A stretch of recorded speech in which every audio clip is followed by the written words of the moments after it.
thank you for joining at this post-lunch tired hour. I hope to make it a bit entertaining for you in the next 20 minutes. I'm going to give you a bit of an insight into our finance transformation program at DHL, where we are replacing 15 legacy accounting systems with one greenfield, clean core, cloud-ready S/4HANA system. I'll also give you a bit of an insight how we're factoring SAP's cloud offerings into it and what role S&P has played in our transformation journey. Now, why are we doing this? We do have, at the moment, a very, let's say, diverse finance process landscape that also leads, obviously, to different data structures, to different governance frameworks, and all of that is something where we feel we can significantly gain process efficiency and data transparency. And the more standardized your processes are, the easier it is to leverage the benefits of AI tools, of analytics, and of shared services. The second reason is that obviously all of our legacy ERP systems are nearing their end of life. SAP has been quite adamant that ECC is not long for this world. And we also have a whole zoo of other enterprise systems. We have Oracle on-prem, we have Oracle Cloud, we have Navision, and a couple of homegrown local systems from other markets. And all of those will be replaced by one ERP suite with cloud and AI readiness at its core. So we really want to standardize, simplify, and modernize our finance landscape. And of course, what also comes with this zoo of systems is that you have a small subset of users who absolutely love what they're doing. The guy who has been in accounting for 30 years knows every T code by heart. You can blindfold him and he'll still be booking his invoices and he'll still be answering his queries, but everybody else doesn't. And for these systems, the move to SAP Fiori to a modern user interface is a huge step forward. So this is really something where we feel we can enable new ways of working and new ways of collaboration. However, we're not replacing the whole ERP landscape of the group outright. We have given us a very clear focus. And I think this is one of the core elements of any successful SAP transformation. Focus, know what you're doing. As our colleague from BMW said earlier, it should typically be finance first. And what we said is it should be accounting first. So we do cover record to report, your classic general ledger, intercompany, and fixed assets processes. We do cover cost accounting to a basic degree, so more or less what's in your old CO module. We do cover master data management. We harmonize where it matters on the vendor side, and we consolidate where the divisions feel they need more control over their divisional master data. We do cover purchase to pay, and then order to cash. Accounts receivable is a huge part of our business because we do have a B2B business. We can't just send an invoice off to an external collection agency as you would do as a phone company, for example. But at the same time, we have very high volumes of customers with typically smaller to medium-sized invoice amounts. That means having an efficiently structured professional AR process is of the utmost importance, especially for our express business. And then, of course, we cover internal controls as one does, and our in-house banking, which will also move onto the new SAP system. Now, what's equally important as the in-scope is the out-of-scope. We're keeping our hands off the steering models. We're not touching how the divisions run their business. Whatever reports, whatever KPIs they need, whatever distributions they have, whatever profitability accounting they do, we leave that as it is, and that takes out a lot of friction, because if you come in with a new IT system and then tell everyone how to do their business, that is bound to cause problems. And we're also not touching billing. At least in our company, billing is another whole can of worms with a large number of legacy billing systems for the different business units.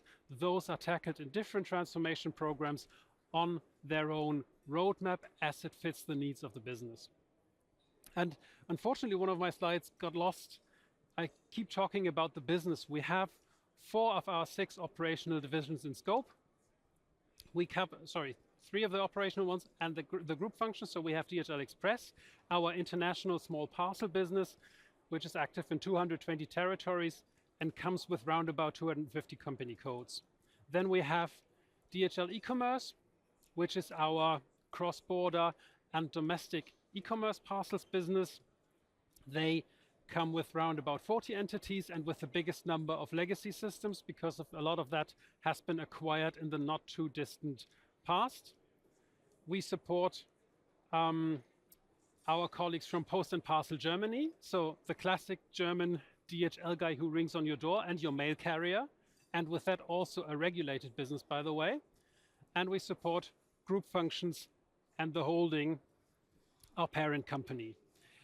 The other 2 divisions have decided not to join at this stage, and I'm actually not so sad about that because there is already enough complexity as it is.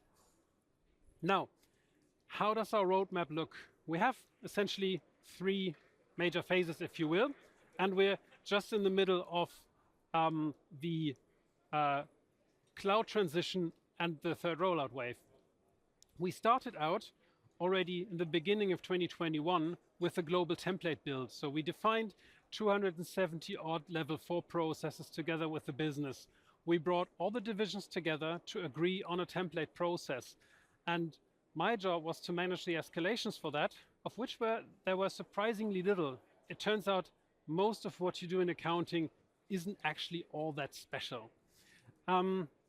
We also did set up our S4 global template system, which was in the private cloud at the time with a hyperscaler. And we did set it live with 3 pilot entities together with an MDG system. And all of that was supported by S&P. I'll touch on that in a moment why we chose S&P and a table-based migration. So the system landscape has been stable since July 23, since the pilot go live. We haven't had any major incidents, although we did quite a bit of work in the meantime. So we did prepare our, what we call wave 1, another 20 or so company codes. We did bring live a pilot entity for the 4th division for DHL Express, who have a couple of special requirements which made us push them back a bit. And we did do the SAP RISE migration. So we shifted the system from our own Microsoft Azure hosting to SAP RISE hosting. That was, by the way, the most painless migration I have seen in a long time. It went over the weekend and nobody noticed. And then the last shift that we're doing now is we're building our global template on the SAP public cloud. I'll share a bit of detail on that in a while. Now, while we are doing all these transformations, we're also preparing the next rollout wave. So wave 2 will go live at the end of this year. Wave 3 will come July thereafter. And our public cloud pilot is bound to go live this year in July. What we're then also doing is having the discussion with the business about the finance target operating model. So now that we have everyone on these standardized processes, where do we go from there? What does that mean for the broader finance and shared services organization? That is a discussion that is happening in parallel. Now, why did we go for a table-based migration in our first 2 waves? We had the requirement to only pick selected entities from our legacy systems. Some of them host over 100 company codes. We wanted to have 2 of them. We also wanted to have visibility and reporting for the current and for previous years. That was especially for the German mail business a very important precondition to say we want to have visibility of past data that is consistent, because for the regulatory cost accounting, you need to have a certain level of ongoing reporting over multiple years. We were going to migrate in the middle of the year, and we still wanted to have a full year's closing and visibility of the first half of the year. The expectation was that we have limited downtime. We wanted to have obviously new structures, because if you move everyone onto one new system, you have to work on your accounting, your chart of accounts, your cost center structure, your profit center structure, etc. So all of that had to be converted on the go while we were migrating. And then, of course, you want to ensure that you can guarantee and demonstrate data integrity, and that everything fits into the new SAP systems data model.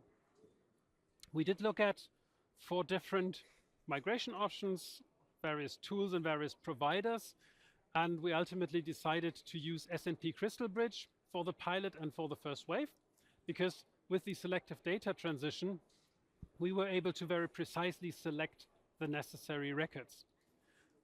We were able to transform the data towards the target customizing, and you can then write directly into the target SAP tables, bypassing the application layer, which also means you don't have to post everything in sequence. And we did have a very good performance in terms of just the right speed, which was again something that we were keen to ensure for the larger entities. And then lastly, of course, a consistent target system with detailed lookup possibilities for the prior months of the year. Now, did that work well? It actually did. I'm not saying it was painless, because I think this is one of the consistent themes when you talk to anyone who has migrated. It doesn't matter what tool you use. It doesn't matter how good your provider is. It's always going to be painful, because the data in the source systems is never good, it's never consistent, and it's never easy. But we did have a very good support from SNP. We did have the flexible data selection as we wanted. We did have a team of data architects. These guys were working offshore in India, and it's actually a skill that is available in the market, who were experienced in building the bridge between the migration tool and the business, because someone has to explain to the business, what do these mappings mean that you do? Why do you have to do them? What do you have to ensure that they're right? And that is something where a specialized skill was very, very helpful. We did also have the process team owning the data mappings. So the data mapping was clearly not with a technical team, but rather with my team on the process side of the program. We did have a steadily increasing quality of the mock loads, and I just looked that up on the train here. In the first mock 1 of our first wave, we had 250 defects, and everybody was bloody scared. But the SMP guys were, that's fine. And they were right. So with the next 2 mocks, this quality gets steadily better, and we had excellent data quality at the time of migration. Less than 20 defects in the final cutover, and that worked very well. And maybe to skip to the last point, this is also testament to the quality of the team that SNP brought to the table. On the one hand, these guys were resilient. They were able to calm us down when we were saying, oh my God, we're doomed. But they were also very knowledgeable when it comes to the tool and when it comes to the business processes. So these guys also had very good knowledge about SAP processes and about accounting. So they were able to help us with complex transformations, like changing from cost-based to account-based COPA, which is something that is not sort of a standard SAP migration path. So then looking at what's maybe not so easy, some things to watch out for. Data quality I touched on, but that's, I think, a whole different discussion.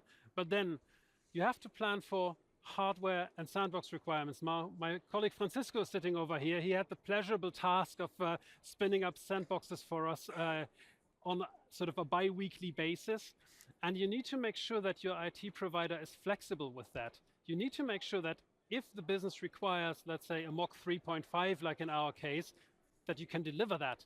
And that is when all of these sudden hardware requirements come in, sudden quick refreshes and so on. You need to allow time for performance optimization. Especially in your first mock loads, your timelines will look bad.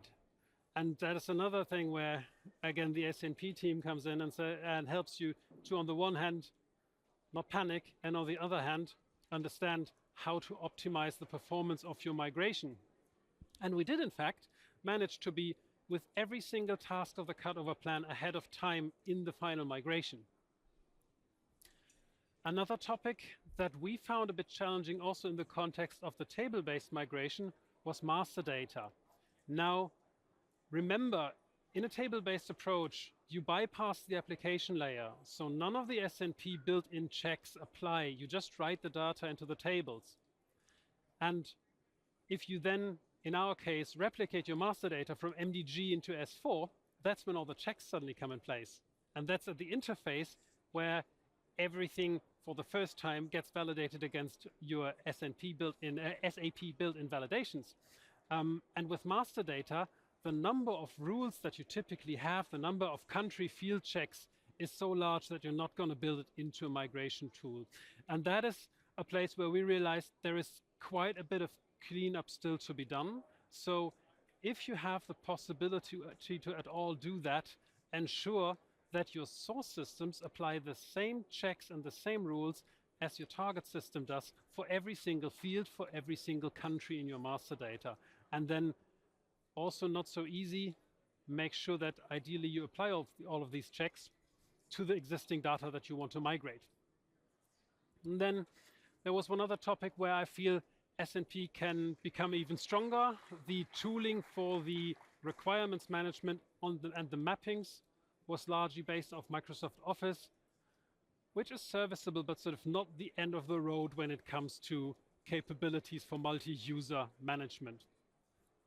And then the last learning is that data validation in a table-based approach is very complex. It's requires much more attention and time than if you just do postings.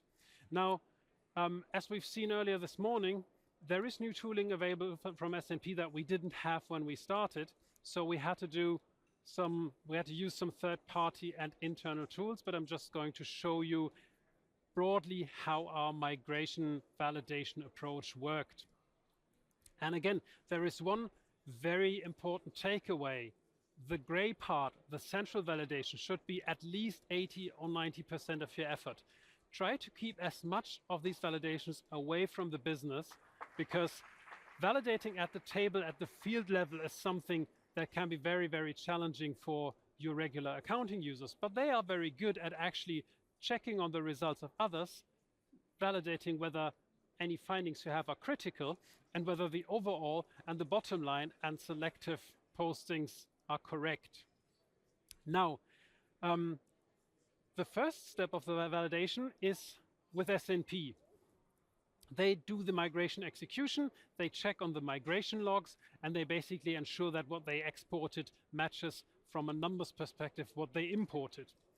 The second part is the data consistency verification, so that's also standard SNP tooling, where they ensure that the data confirms with the SAP data model and that every value that they write into the table is valid, if especially there are check tables behind. Now, what they don't assure in this area is whether it's correct from a business perspective, whether the mapping is right, but it is valid and it's not going to crash your system. And the automated testing is the last step to ensure that. So they do a couple of value lookups to ensure that your system doesn't short dump when it tries to access the tables that you have written into. Next part then is with the data architects, and they really bear the brunt of the validation work. They ensure that at a field level, everything is consistent. We use PwC's data validation service, so that is something that they also use for audit purposes, and they adapted the reports for us to make sure that you can check all the records in a table and you get an export of every single error that they find, which will then be, in our case, captured in Jira and handed over to the business for validation. We also have what we have called DHL reports here. So one of our Python wizards built a couple of additional validation tools, especially for the OTC area. And then the data architects also did a bunch of technical manual spot checks. That's always what you do. You try to look at the whole table, and then you look at specific records and make sure everything is in good order. And now when you're pretty much done with most of the validation, that's when you approach your business.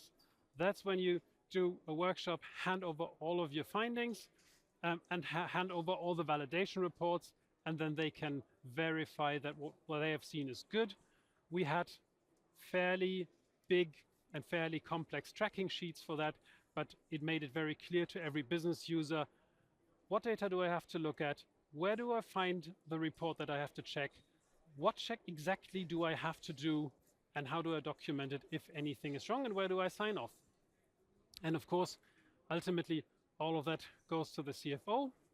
If they find anything that's not right, they will log it in Jira, and that's also something I can highly recommend. Don't bother defect management in any kind of office-based tooling.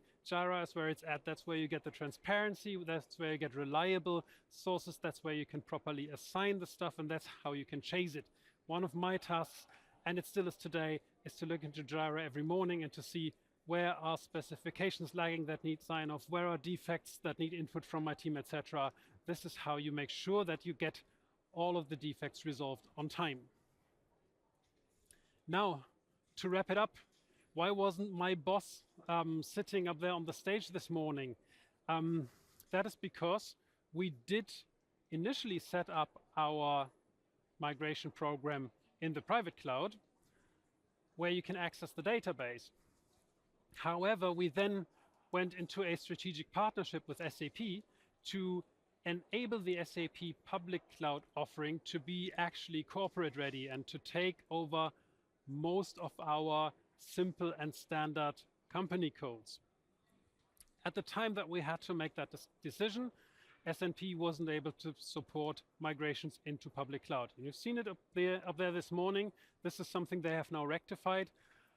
But we had to make a decision 1.5 years ago. That's why we switched over to a posting-based approach, because we only want to support one migration tool. That said, we've been very happy. We're grateful to S&P to guide us through the first 2 waves of the migration. And we're also a little proud that we managed one really big system transformation, which DHL Group is something that's traditionally not very good at. So yeah, looking forward to the next migration waves and looking forward to your question over there after this. Thank you very much.